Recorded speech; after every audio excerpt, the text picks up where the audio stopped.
आप देख रहे हैं प्रेस कॉन्फ्रेंस दिबांग के साथ। इस प्रेस कॉन्फ्रेंस में मेहमान से पूछा जाएगा हर जरूरी सवाल। नमस्कार, प्रेस कॉन्फ्रेंस में आपका स्वागत है। मैं हूं दिबांग। प्रेस कॉन्फ्रेंस में आज मेरे साथ वरिष्ठ पत्रकारों का पैनल और एक खास मेहमान जो गुजरात में पुलिस के बड़े अधिकारी रहे। उन्होंने बड़े बड़े आतंकवादियों को मार गिराने का दावा किया। उनके दावों पर सवाल उठे। उन्हें सलाखों के पीछे जाना पड़ा, गुजरात छोड़कर जाना पड़ा, लेकिन अब वापसी का दौर है। वो गुजरात लौटे हैं और उनके साथ साथ और भी बहुत कुछ लौटा है। हमारे साथ गुजरात के पूर्व डीआईजी डीजी वणजारा साहब, आपका स्वागत है। Thank you. आपसे सभी जरूरी सवाल होंगे, लेकिन उससे पहले ये रिपोर्ट।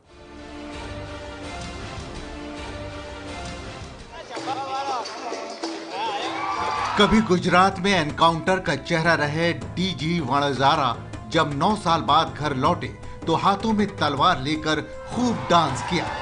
फर्जी एनकाउंटर में नाम आने से पहले वणजारा समुदाय से आने वाले डायाजी गोबरजी वणजारा की कहानी मिसाल मानी जाती थी। साबरकांठा जिले के छोटे से इलोल गांव में पैदा हुए वणजारा 80 के दशक में गोधरा के डिप्टी एसपी बनाए गए थे। नौकरी में रहते हुए वणजारा ने वकालत की पढ़ाई की तो जेल में रहकर वैल्यू एजुकेशन में पोस्ट ग्रेजुएशन कर लिया। कई जिलों के एसपी रहे वणजारा 1987 में आईपीएस बने और जब गुजरात दंगों के बाद हालात खराब थे तो वणजारा को अहमदाबाद पुलिस क्राइम ब्रांच में डीएसपी बनाया गया। यहीं रहते वणजारा डीआईजी भी बने, लेकिन इसी क्राइम ब्रांच की पोस्टिंग के दौरान वणजारा की अगुवाई में एक के बाद एक कई एनकाउंटर किए गए और इसी में से एक था इशरत जहां फर्जी एनकाउंटर केस। 2007 में जब सोहराबुद्दीन एनकाउंटर केस में वणजारा गिरफ्तार हुए तो वो भुज में तैनात थे। जेल में रहते हुए ही वणजारा इशरत जहां केस में गिरफ्तार हुए और जेल में रहते हुए ही 31 मई 2014 को रिटायर हो गए। रिटायरमेंट के 3 महीने बाद बॉम्बे हाई कोर्ट से वणजारा को जमानत मिली, लेकिन शर्त यही थी कि वो गुजरात में दाखिल नहीं होंगे और फिर इसी महीने कोर्ट ने उन्हें गुजरात आने की इजाजत दे दी। वणजारा साहब, इसके बाद जो हमने एक तस्वीर देखी उसमें आप आरएसएस के एक सम्मेलन में चले गए, कार्यक्रम में चले गए, तो क्या आप उस तरह की सोच रखते हैं? आपकी जो सोच है आप उससे करीब पाते हैं? ये सही बात है। ये तस्वीरें उसी कार्यक्रम की हैं कि मेरी जो सोच है वो एक राष्ट्रवादी सोच है। आरएसएस की जो सोच यदि राष्ट्रवादी सोच है, और वो मैं जानता हूँ, तो इसमें कोई गलत चीज़ नहीं है।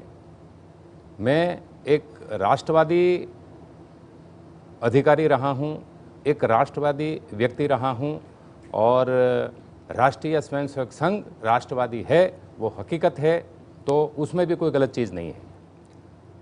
अगर आप कह रहे हैं कि आपकी जो सोच है वो वैसी है जैसी आरएसएस की है, तो मैं आपसे पूछ रहा हूँ कि जब आप काम करते थे पुलिस अधिकारी के तौर पर, उसमें क्या आपकी जो सोच है ये कहीं आड़े आती है? कैसे उसको आप देखते हैं? आरएसएस की सोच राष्ट्रवाद की सोच है।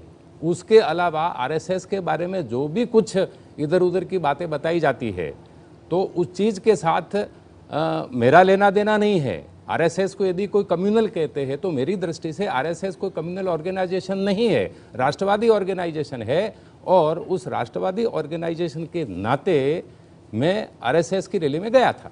अभी क्या आप राजनीति में प्रवेश करने जा रहे हैं? जैसे आरएसएस के बारे में आपके विचार है, और दिल्ली में लोग कहते हैं आज भी आप नरेंद्र मोदी जी के भी भक्त हैं, तो क्या बीजेपी में आप ज्वाइन करने का संभव बना है, और कोई पार्टी में आप ज्वाइन कर सकते हैं, राजनीति में आ सकते हैं?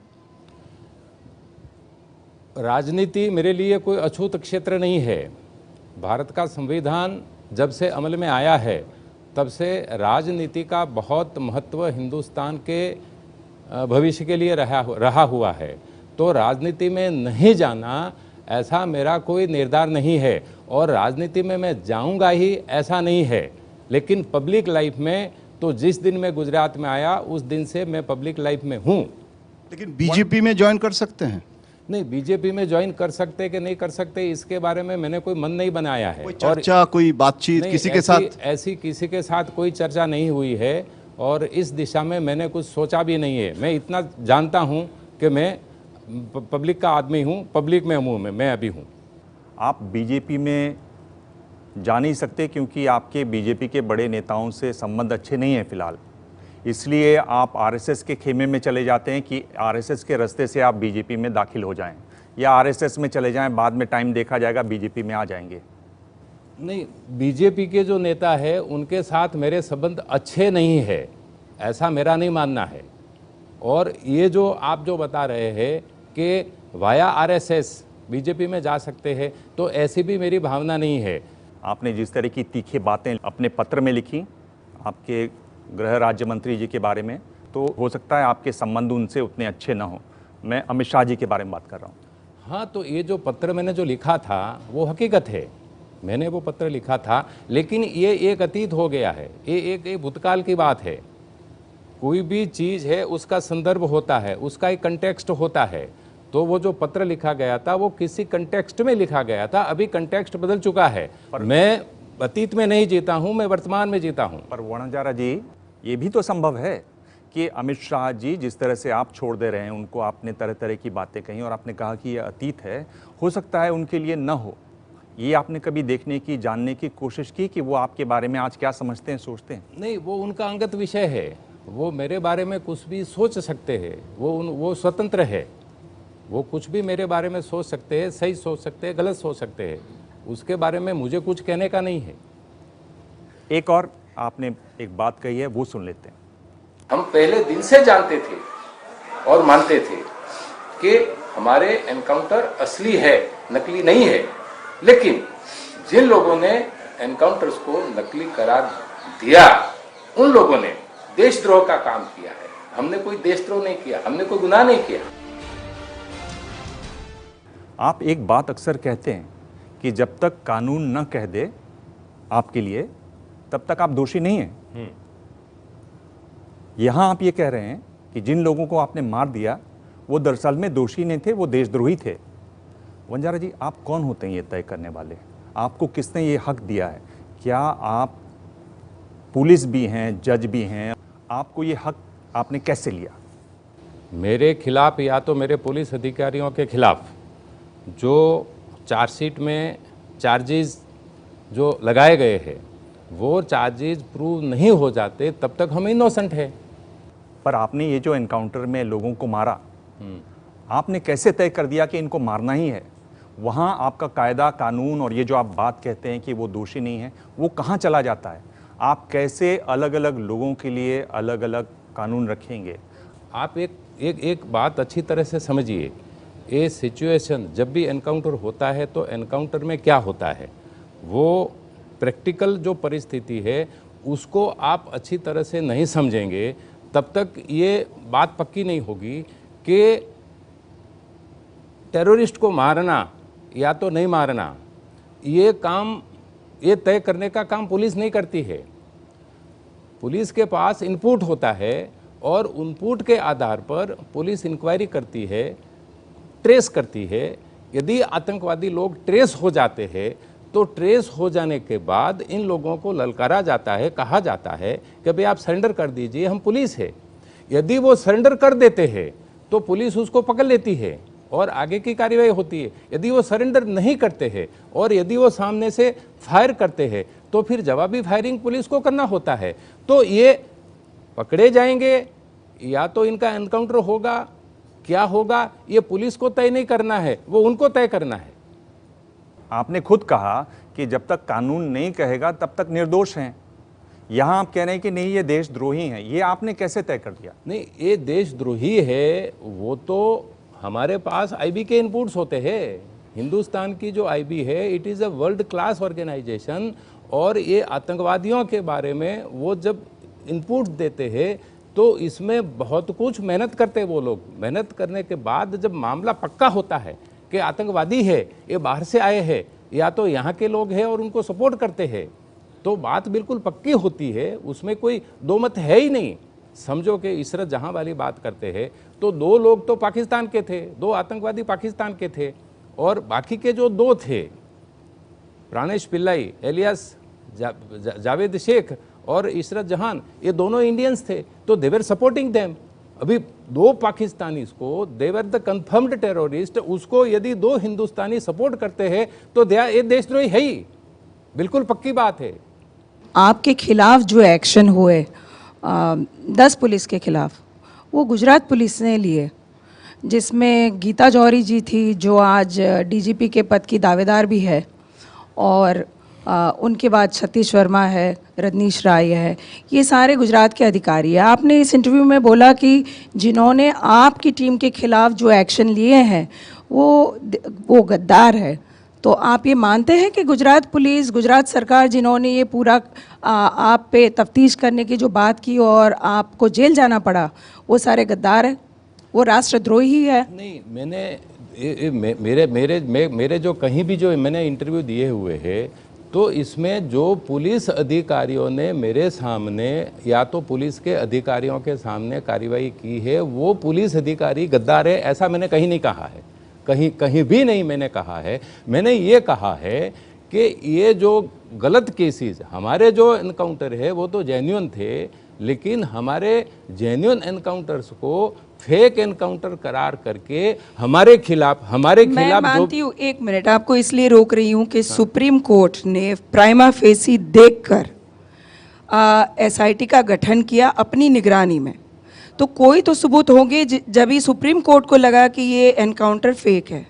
आप बेल पे वंजारा जी बाहर आए, अभी तो ट्रायल बाकी है, पर आप जिस तरह से बात कर रहे हैं तो लग रहा है कि आप एक्विट होकर आ गए हैं।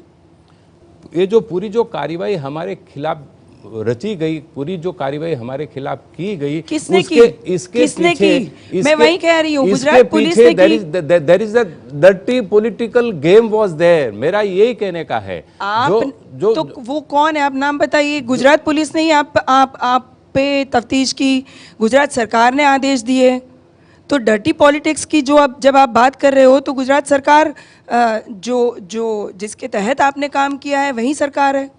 मैंने हमेशा मैं जब कहता हूं तो मैं बिल्कुल स्पष्ट होता हूं, और एक दफा कहता हूं तो मैं मेरे शब्दों को कभी डिसऑन नहीं करता हूं। मैंने ये कहा कि गुजरात पुलिस जो है, it has become the victim of dirty politicians, dirty politics and dirty politicians of this country. I have used the word country. वो जो केस बनाया वो तो गुजरात पुलिस ने बनाया, बिल्कुल चार्जशीट की वो तो गुजरात पुलिस ने की। बिल्कुल हकीकत है। तो फिर वहाँ देश की बात कहाँ आई? हाँ, तो पहले तो गुजरात सरकार आई ना, गुजरात पुलिस आई। हाँ, तो गुजरात पुलिस आई, बिल्कुल बात पक्की है।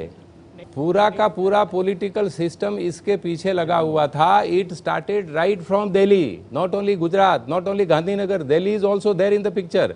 हेडली ने जो भी कुछ बताया, उसने जो भी कुछ रिविलेशन किया, और उसके रिविलेशन के बाद जो यूनियन होम सेक्रेटरी ने जो भी कुछ बताया, और उसके बाद जो भी कुछ चीज़ें बाहर निकली है, आईबी के ऑफिसर्स ने बताया, रॉ के ऑफिसर्स ने बताया, ये पूरा मामला कहाँ तक था, वो सब चीज़ें लास्ट 3 महीने से आप ही लोग चला रहे पूरे देश के अंदर। तो ये it was not limited to Gujarat only, क्योंकि हम गुजरात के पुलिस ऑफिसर्स हैं, तो गुजरात की पुलिस इसमें थी, there is no doubt about it. आपने कहा है कि मैंने वही किया हमने जो सरकार ने हमको करने के लिए बोला। यदि आज हम जेल में हैं तो सरकार भी जेल में होनी चाहिए, ये आपने कहा है आपके पत्र में। तो इसका मतलब गुजरात की ही सरकार होगी ना? सरकार ने कहा ऐसी बात नहीं है, एक सिस्टम काम करती है। इसमें जो पुलिस है, पुलिस इज नॉट कोई, it is not a non state actor. देखिए, police is a state actor, police is a part of the government system. तो जो भी कुछ होता है तो वो तो गवर्नमेंट सिस्टम के अंतर्गत होता है। तो हमने जो भी कुछ कहा था वो बिल्कुल ठीक कहा था, कोई गलत नहीं कहा था। I don't डिसऑन even today. Central IB किसके अंडर में काम कर रही है? नेशनल सिक्योरिटी एडवाइजर है, वो किसके अंडर में काम कर रहे हैं? ये जो रॉ है वो किसके अंडर में काम कर रहे हैं? होम सेक्रेटरी, जो यूनियन होम सेक्रेटरी है, वो किसके अंडर काम कर रहे हैं? Union home minister is absolutely in the picture. Home minister कौन थे उस समय के? पी चिदम्बरम। नहीं, Vanzara ji. P Chidambaram was the home minister at that time. और आईबी जो नेशनल सिक्योरिटी एडवाइज़र है उसको सब चीज़ें बताती है। नेशनल सिक्योरिटी एडवाइज़र होता है वो प्राइम मिनिस्टर को मिनट टू मिनट देश का जो सिक्योरिटी सिनेरियो है उसके बारे में national security adviser prime minister को भी बताते हैं।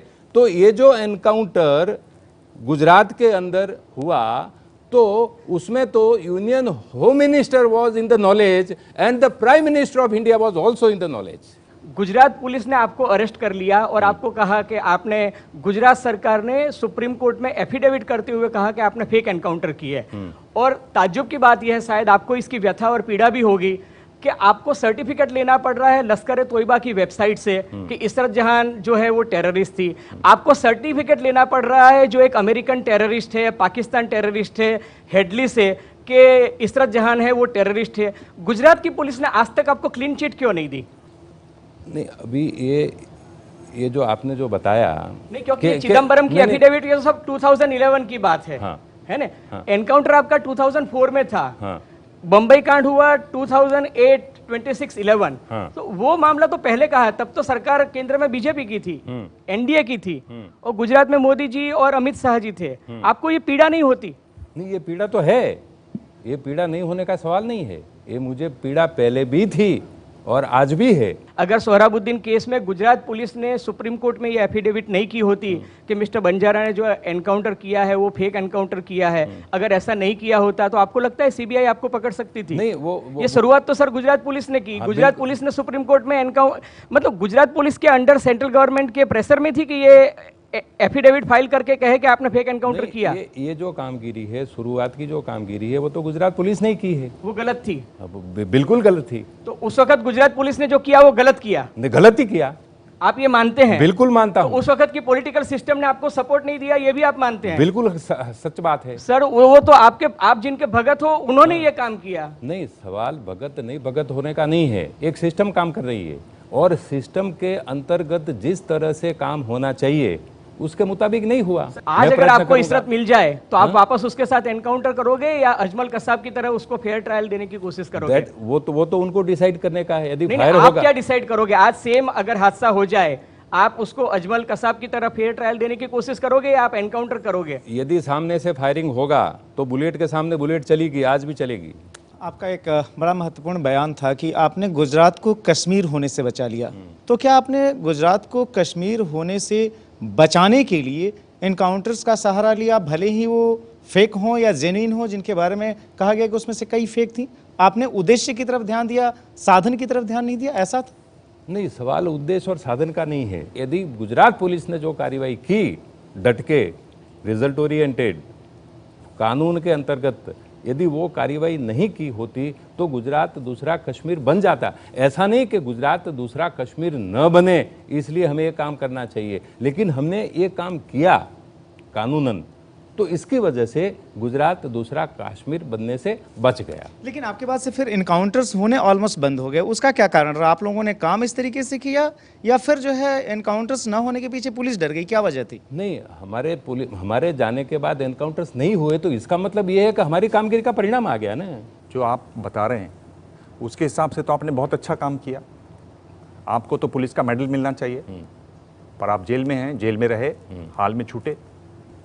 तो आपकी कहानी में संशय पैदा होता है, कहीं ना कहीं है बात जो सब खुलकर नहीं आ रही है, आप सिर्फ अपना पक्ष बता रहे हैं। नहीं, इसमें क्या है कि हम लोगों ने जो भी कामगिरी की उस कामगिरी का मतलब उसका अप्रिसिएशन होना चाहिए, लेकिन हमारे जैसे जो लोग हैं, स्पेशली मैं हूँ, तो मैं कोई कामगिरी करता हूं तो किसी को रिवॉर्ड के लिए कामगिरी नहीं करता हूं, मैं कोई अवार्ड के लिए कामगिरी नहीं करता हूं, मेरा कोई अप्रिसिएशन कर दे इसलिए मैं काम नहीं करता हूं, मैं काम इसलिए करता हूं कि मुझे लगता है कि करने जैसा है। ये तो आप कुल मिलाकर कह रहे हैं कि जो गीता में लिखा हुआ है कि आप कर्म करते हैं, फल की इच्छा नहीं रखते हैं। बिल्कुल सही बात बताई आपने, बिल्कुल सही बात है। बिल्कुल, मैं कर्म करता हूँ, मैं कॉन्सिक्वेंसेस के ऊपर कभी नजर नहीं रखता हूँ। फिर ये क्यों कहते हैं आपके बारे में? पुलिस अधिकारी ने एक बयान दिया कि जब रथ यात्रा दिवस पर 2002 में आपने हथियार लेकर कुछ मुस्लिम लोगों पर रखे, और ये बीबी श्री कुमार जो पुलिस वाले हैं उन्होंने चिट्ठी लिखी, सीपी को लिखी जो KR कौशिक हैं, ये सब आपकी पुलिस फोर्स के लोग हैं। हाँ, तो ये कमनसीबी है,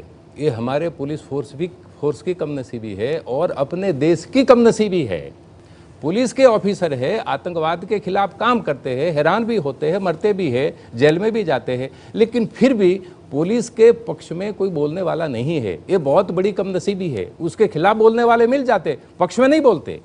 आपकी बात पर क्या विश्वास किया जा सकता है? मैं इसलिए बोल रहा हूं कि अगर बीबी श्री कुमार कह रहे हैं कि मुस्लिम युवकों पर दरियापुर में आपने ले जाकर हथियार रखे, अगर इस तरह का आरोप लग रहा है तो आप छोड़ दीजिए श्री कुमार को। उनके सीनियर हैं, उनके भी और भी सीनियर हैं, उनके और भी सीनियर हैं। इसका मतलब पूरी किसी को नहीं दिखाई दी कि ये आदमी सच बोल रहे हैं। वनजारा साहब, कभी आपने जेल में बैठकर इस पर मंथन किया कि मुझसे तो कोई चूक नहीं हुई? जो भी काम हुआ है कानून के अंतर्गत हुआ है। मुझे कभी ऐसा नहीं हुआ है कि मैंने कोई गलत काम किया है। मैं कोई गलत काम करता नहीं हूँ। आपने एक पकड़ा है मुफ्ती कयूम अक्षरधाम मामले में, उनको सुप्रीम कोर्ट ने रिहा कर दिया।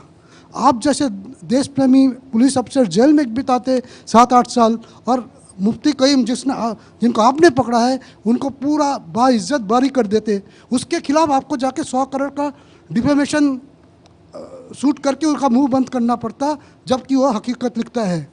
तो आपको क्या नहीं लगता कि देश का जो जुडिशियल सिस्टम है उसमें कुछ there is something fundamentally wrong?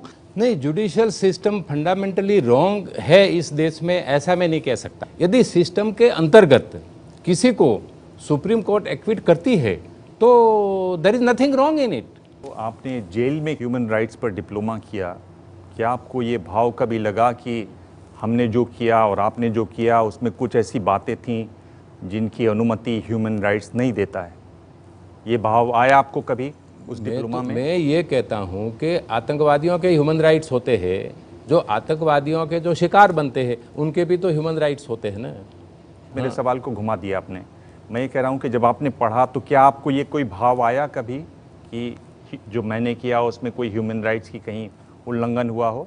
नहीं, इसमें ह्यूमन राइट्स का जो डेफिनेशन है उसका एकांकी अर्थघटन मैं नहीं करता हूँ।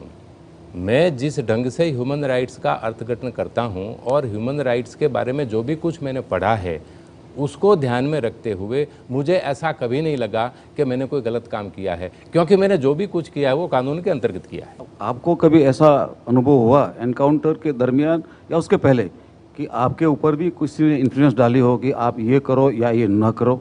नहीं, मैं सिस्टम के अंतर्गत काम करता हूँ। जो सिस्टम जिस प्रकार से काम करती है और जो कानून जो कहता है, लॉ जो कहता है, मेरा अंतरात्मा जो कहता है, उसके मुताबिक मैं काम करता हूँ। सिस्टम इसमें होती है, ऊपर भी लोग होते हैं, नीचे भी लोग होते हैं। मैं सिस्टम का हिस्सा हूँ। ये लाल दाढ़ी और काली दाढ़ी का रहस्य क्या है? आप खाली लाल और काली की बात करते हैं, दुनिया तो बोल रही है कि लाल, काली और सफेद 3 दाढ़ियों की बात ठीक है, तो होती है। आप इसको कंफर्म करें, ठीक है। वनजारा जी, आपने कहा कि कायदे कानून होते हैं और आपने कहा अंतरात्मा की आवाज़ होती है। अगर अंतरात्मा की आवाज़ और कायदे कानून अलग अलग बात कह रहे हो तो आप किसकी बात मानते हैं? मैं कायदे कानून की बात ही मानूंगा ना। कायदा कानून है, that is the supremacy of law in this country. जैसा कि आप जानते होंगे कि कई देशों में, खासतौर से डेमोक्रेसीज में, एक एक्स्ट्रा जुडिशियल किलिंग या जिसको हम एनकाउंटर कहते हैं, ये एक नॉर्म है और स्टेट गवर्नमेंट सपोर्टेड होता है ये। लेकिन उनमें प्रोपेगेंडा नहीं हुआ। आपके समय में जो प्रोपेगेंडा हुआ है, आपको लगता है कि उसके कारण आप लोगों को काफ़ी नुकसान हुआ? नहीं, ये प्रोपेगेंडा तो डेमोक्रेसी है तो प्रोपेगेंडा तो होता है। जिन लोगों ने प्रोपेगेंडा किया, इसमें क्या है कि कुछ लोग ऐसे होते प्रोपेगेंडा से उनको फायदा होता है, किसी को पॉलिटिकल फ़ायदा होता है, किसी को और भी किसी प्रकार का फ़ायदा हो सकता है। तो प्रोपेगेंडा तो डेमोक्रेसी में होता है। तो ये जो प्रोपेगेंडा हुआ तो उसकी वजह से नेचुरली गैरफायदा तो होता है। आपको लगता है कि आप लोगों को बलि का बकरा बनाया गया? हम शिकार बने हैं, हम गंदी राजनीति का शिकार बने हैं। बलि का बकरा अच्छा शब्द नहीं है। हाँ, हम बकरे नहीं हैं, हम शेर हैं। ये हम गंदी राजनीति के शिकार हुए, ऐसा हम कह सकते हैं। क्या ये बात सही है कि 30 अप्रैल 2008 को टाइम्स ऑफ इंडिया में ये खबर छपी, हिंदू में भी ये खबर छपी कि एनके अमीन जो डीएसपी थे, जो बाद में अप्रूवर बने, जब उनकी सुप्रीम कोर्ट से बेल रिजेक्ट हुई तो आप और वो क्रिकेट बैट लेके एक दूसरे से लड़ पड़े? क्या ये बात सही है? उन्होंने बहुत आपको उल्टा सीधा कहा क्योंकि उनको लगा कि आपकी वजह से वो आज जेल में हैं और उस स्थिति में। ये बिल्कुल झूठ बात है। It was a part of the yellow journalism. एक दूसरे के अंदर गलतफहमी पैदा करने के लिए इस प्रकार की गलत न्यूज़ जो है, ऐसा ही नहीं, इस प्रकार के और भी बहुत न्यूज़ थे वो बाहर पब्लिश होते थे, वो सब के सब झूठे और गलत थे। ये आपके एक और चाहने वाले हैं, इनकी बात सुन लेते हैं। पीपी पांडे, जगदीश पांडे नो पुत्र, वत्स गोत्र में उत्पन्न, भार्गव, च्यवन और अपमान और जमदग्नि के वंश का आज इस क्षण आप सबको और सूर्य को, अग्नि को और धरती को साक्षी मानकर श्री वंजारा को राजर्षि की उपाधि प्रदान करता है। ये पुलिस अधिकारी हैं, काम कर रहे हैं, और आप अभी बेल पर ही आए हैं और आपको उन्होंने उपाधि दे दी। इसके बारे में मुझे कुछ नहीं कहना है, that is his pleasure, he has stated, I have heard and the entire audience heard. उनका भाव व्यक्त हुआ है और बिल्कुल सिंसियरली बता रहे थे वो।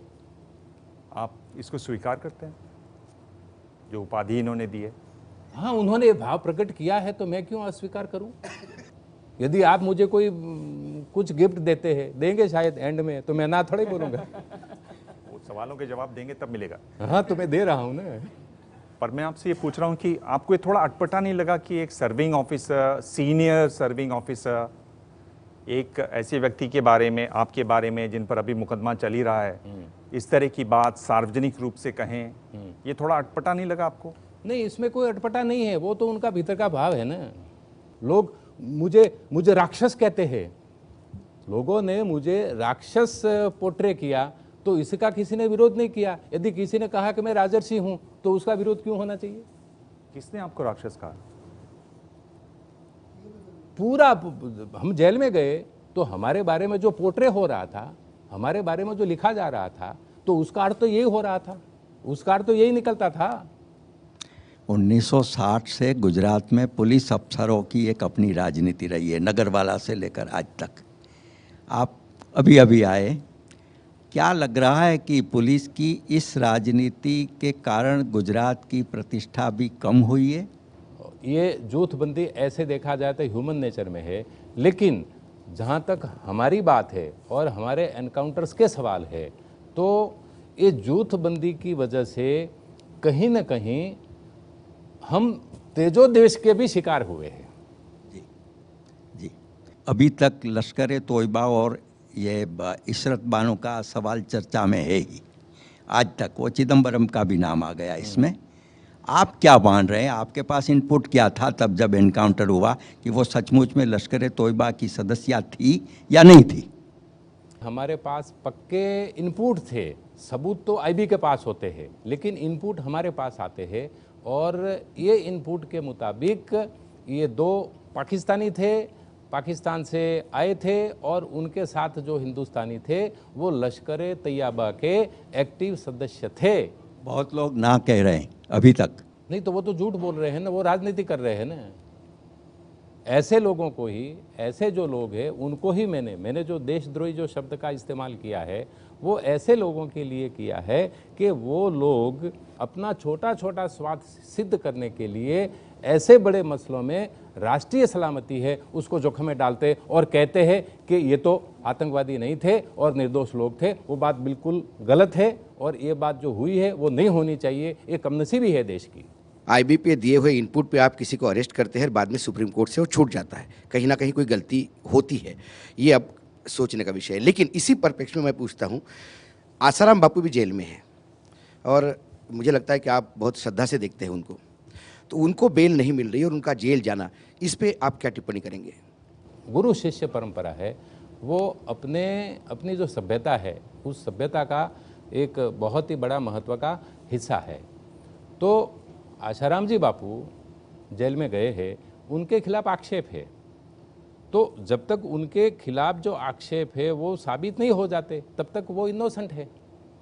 अच्छा, और जो भी जेल में जाते हैं तो अपनी जुडिशरी जो है उसका ही सिद्धांत है कि bail is a rule and jail is a exception. तो आसाराम जी बापू को बेल मिलना चाहिए। और यदि बेल नहीं मिल रही तो आपको लगता है जुडिशरी कहीं ना कहीं गलत है इसमें? नहीं, बेल नहीं मिल रहा है तो बेल मिलना चाहिए। बेल नहीं मिल रही है इसलिए जुडिशरी जिम्मेदार है क्या, मैं पूछ रहा हूँ सीधा सवाल। नहीं, जुडिशरी अपने ढंग से काम कर रही है। जुडिशरी के पास जो भी कुछ एविडेंस मिलते होंगे, जुडिशरी जो वो जो निर्णय लेती है, वो निर्णय तो उसके सामने क्या आर्ग्यूमेंट्स वगैरह होते हैं, उस आर्ग्यूमेंट्स के आधार पर जुडिशरी निर्णय लेती है। तो जुडिशरी गलत करती है ऐसा तो मैं नहीं कह सकता हूँ। उनको बेल नहीं मिला, फिर भी उनके खिलाफ जितने विटनेस है एक के बाद एक खून होते जा रहा है।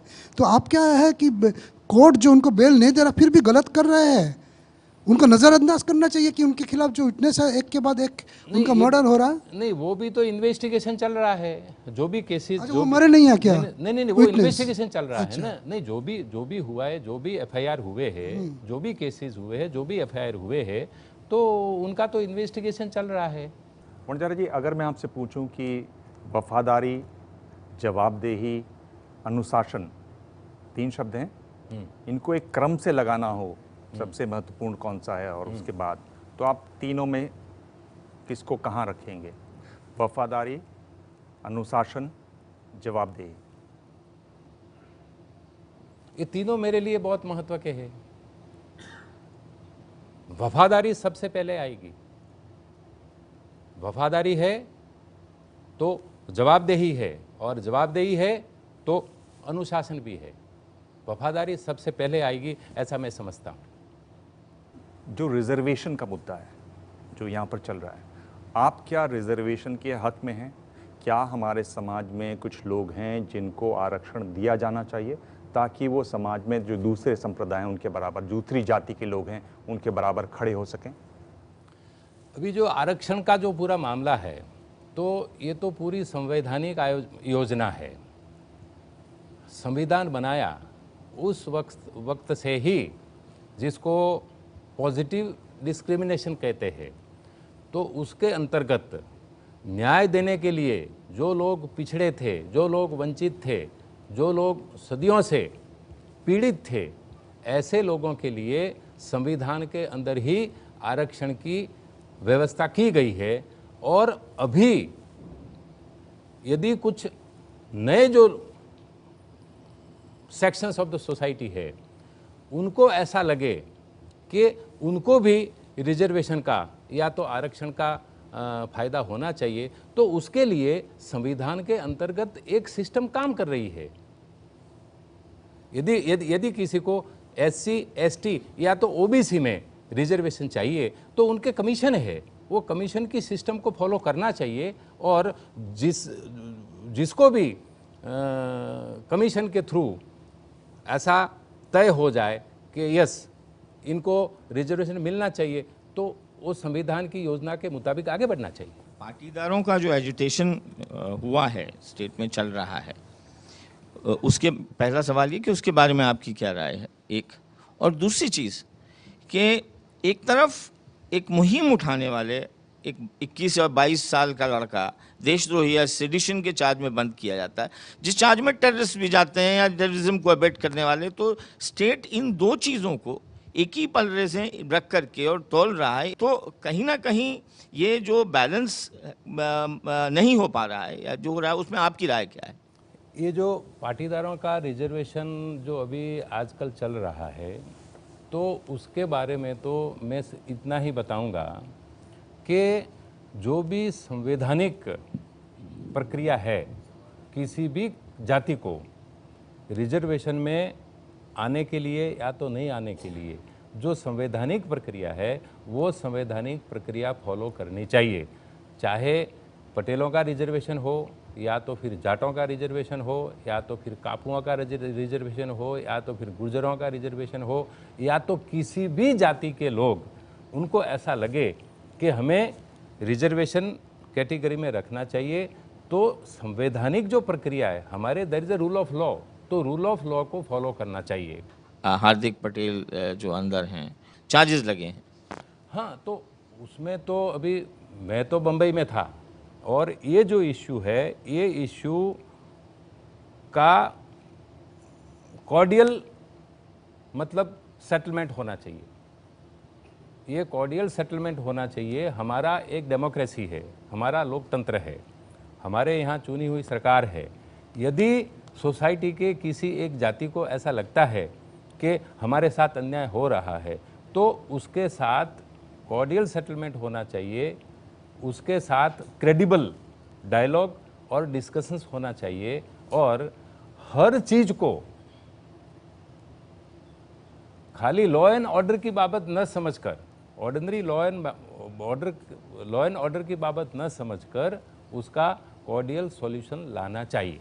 ये बताइए कि इसमें जो आवाज़ें उठ रही हैं कि इसको दोबारा से देखा जाना चाहिए आरक्षण व्यवस्था को, इस पर आपकी क्या राय है? नहीं, इसमें तो कॉन्स्टिट्यूशन ने बिल्कुल क्लियर कर दिया है। अभी जो भी आज की तारीख में जो भी रिजर्वेशन का जो सिस्टम है, जितना भी परसेंटेज जिन लोगों को रिजर्वेशन मिल रहा है, उसके ऊपर सुप्रीम कोर्ट का सील है, और सुप्रीम कोर्ट का सील आ जाने के बाद अभी इसके बारे में कोई ऐसे वैसे सोचने का कोई सवाल खड़ा नहीं हो सकता है। लोगों का अभिप्राय ऐसा वैसा हो सकता है, लेकिन जिसके ऊपर सुप्रीम कोर्ट का सील हो उसमें कोई फेरफार नहीं होना चाहिए। आरएसएस के जो सर्वा हैं मोहन भागवत जी, वो जो कह रहे हैं कि इनको दोबारा देखा जाना चाहिए, जिसको विपक्षी कह रहे हैं कि ये तो आरक्षण के विरोधी हैं, उनसे आप क्या कहेंगे मोहन भागवत जी से? नहीं, उन्होंने ऐसा कहा कि इसका रिव्यू होना चाहिए जी, लेकिन उनकी ही जो पार्टी है बीजेपी, उन्होंने अपना बहुत स्पष्ट अभिप्राय दे दिया है कि इसके अंदर कोई रिव्यू नहीं होना चाहिए और आरक्षण जैसा है वैसा चलता रहेगा। इसमें तो एक ने कहा दूसरे ने बात खत्म कर दी है। मैं आपसे पूछ रहा हूं कि आप सीधे बात कर रहे हैं मोहन भागवत जी से, आप उनको क्या कहना चाहेंगे? बीजेपी को छोड़ दीजिए, बीजेपी ने जो कहा। नहीं, आरक्षण चालू रहना चाहिए। आरक्षण जो है वो सामाजिक न्याय के लिए है, जो लोग पीछे रह गए हैं उनको मेन स्ट्रीम के लाने के लिए है। आज देश के प्रधानमंत्री नरेंद्र मोदी जी हैं, आप नरेंद्र मोदी जी के ऊपर आज के दिन में आपका भरोसा है ये सिस्टम बदल सकता है नरेंद्र मोदी जी के नेतृत्व पर? ये सिस्टम सुधारने की कोशिश करनी चाहिए। प्राइम मिनिस्टर से लेकर जो भी जिनको भी ये काम करना है उनको सिस्टम सुधारने की कोशिश करनी चाहिए। सिस्टम नहीं सुधर रही है वो हकीकत है। मैं आपको बताऊं, एक सिंपल एग्जांपल मैं आपको दे रहा हूं कि हिंदुस्तान इतने सालों से टेररिज्म का शिकार बन रहा है, फिर भी आज की तारीख में देश के अंदर एंटी टेरर लॉ नहीं है। बड़जारी जी, आप सीधे जवाब क्यों नहीं दे रहे हैं? हाँ। सीधा आपसे सवाल पूछा जा रहा है कि क्या आपको प्रधानमंत्री नरेंद्र मोदी पर भरोसा है कि वो इस सिस्टम को बदलेंगे? आप कह रहे हैं कि नहीं, सिस्टम बदलना चाहिए, कानून बनना चाहिए। सवाल है कि क्या आपको उन पर भरोसा है कि वो बदलेंगे सिस्टम? मुझे उन पर भरोसा है, वो सिस्टम बदलेंगे। उनको सिस्टम बदलने की कोशिश करनी चाहिए, सिस्टम बदलेंगे। उनके इरादे बुलंद है, सही है, ऐसा मैं स्पष्ट मानता हूं, लेकिन अभी तक उस दिशा में जैसे कोई स्टेप्स होने चाहिए, ऐसे कोई नए स्टेप्स मुझे दिखाई दे नहीं रहे। आखिरी में मैं आपसे पूछना चाहता हूं, जब आप भविष्य के लिए, भविष्य के बारे में सोचते हैं तो आपको राजनीति कितनी महत्वपूर्ण लगती है चीज़ों को बदलने के लिए? उसका कितना महत्व है? राजनीति का बहुत महत्व है।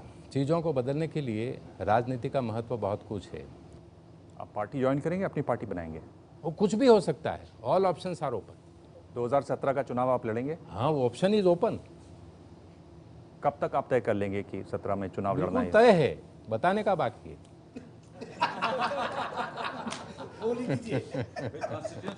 तो आप कह रहे हैं कि बिल्कुल तय है, आप चुनाव लड़ेंगे। आप क्या निर्वाचन क्षेत्र भी तय है? बिल्कुल पक्का ही है। तो वड़जारा साहब, आप ये कह रहे हैं कि आप राजनीति में आएंगे। दूसरा, 2017 के गुजरात राज्य विधानसभा के जो चुनाव होंगे उसमें आप चुनाव भी लड़ेंगे। मेरे ख्याल से ये बड़ी बात है। और ये दौर है रैपिड फायर का। रैपिड फायर में मैं आपसे 5 सवाल पूछूंगा, हर सवाल के साथ 2 ऑप्शन दूंगा। आपके पास तीसरा ऑप्शन है, आप कह सकते हैं पास, यानी सवाल का जवाब नहीं देना। 5 में से 3 जवाब देंगे तो ये गिफ्ट आपका है। शुरू करें?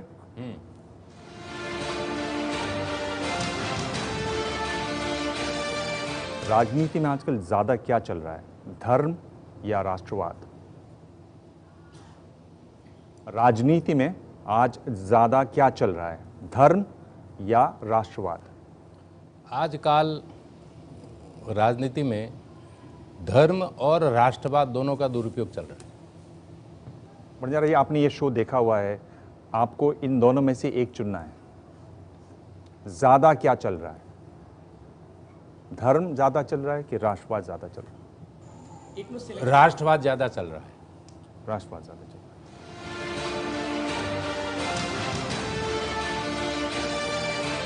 दूसरा सवाल, आप किसकी इज्जत ज्यादा करते हैं, मोहन भागवत या आसाराम? मैं दोनों की इज्जत करता हूं। जी, सवाल है आप किसकी इज्जत ज्यादा करते हैं? दोनों की ज्यादा इज्जत करता हूं। आपके पास 3 ऑप्शन हैं। आप कह सकते हैं मोहन भागवत, आप कह सकते हैं आसाराम, या तीसरा आप कह सकते हैं पास।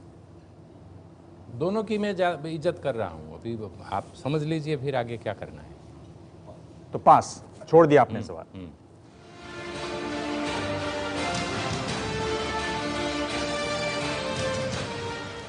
देश में संविधान कानून की बात चलेगी या आस्था की बात चलेगी? देश में संविधान और कानून की बात चलनी चाहिए, वही चलेगी। 3 में से 2 जवाब आपने दे दिए। एक और जवाब आप देंगे तो इनाम आपका है। अपना ही है।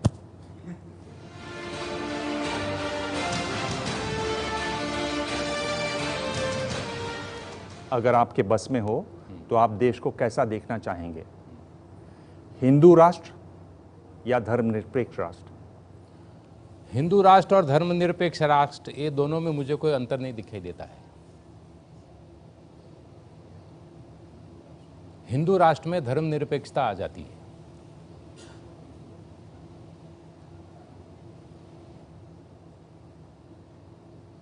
मैं सोच रहा था कि आप पुलिस अफसर हैं, आप सीधे सीधे जवाब देंगे। आप तो पॉलिटिशियन से भी ज्यादा घुमावदार जवाब दे रहे हैं। मैं समझ नहीं पाया आपका जवाब। मैंने जवाब दे दिया ना, मैंने बिल्कुल सही जवाब दिया है।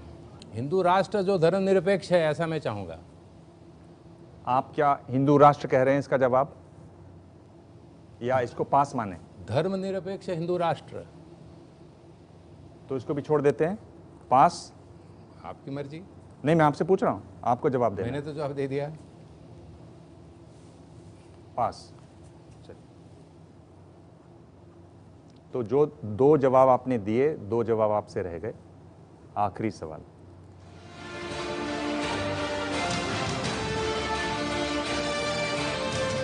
भारत माता की जय या जय हिंद? भारत माता की जय। भारत माता की जय। बंजारा जी, आपने जवाब दिए 5 में से 3। थैंक यू, आपको बहुत बहुत बधाई हो। धन्यवाद। प्रेस कॉन्फ्रेंस में आज इतना ही। अगले हफ्ते मिलेंगे एक और खास मेहमान से। तब तक ताज़ा खबरों के लिए देखते रहिए ABP न्यूज़।